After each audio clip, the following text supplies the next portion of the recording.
hasn't always been really easy to be gay parents. And I know that when you started teaching, when you were 22 years old, and then you stopped teaching 8 years after that, you saw a market change in attitudes. Can you tell me about that?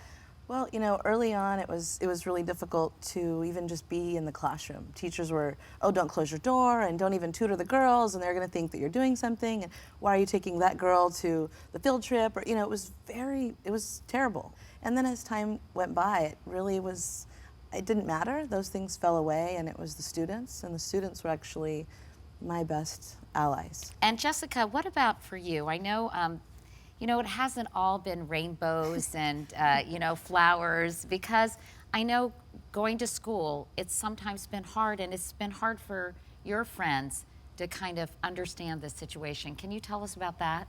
Well, I transferred to an all-girl private school, and when I transferred for a whole year, I had no friends. No one could come over, no one wanted to talk to me, everyone was hush-hush about me. People were very skeptical about me and my family, and it was horrible because here I am at a new school that I love and that is great, and no one wanted to be my friend. Has it gotten better? Yeah, I have friends now. They come over, they love my mom. They're like, oh my God, I can't wait to see your moms. And what about you, Klarissa? Was it ever confusing for you when you were a little girl? Well, it was a little bit confusing for me whenever I was in the 5th grade-ish, because I was like, oh, I can't have friends over because they don't want to come over. But then once I just told them, I was just like, yeah, I have 2 moms. They're like, okay, and they asked me questions like, are they vegetarian? I'm like, no. I know, Jessica, you tried to give a speech at your school about gay marriage.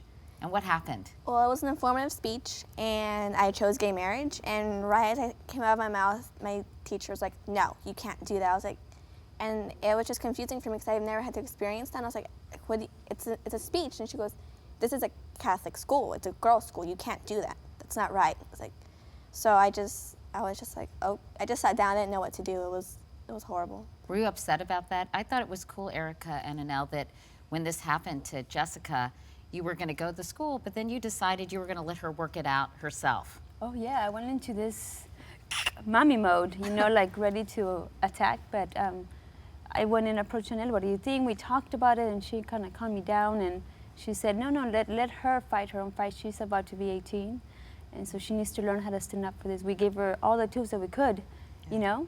So now it's time for her to use them, so she did pretty good.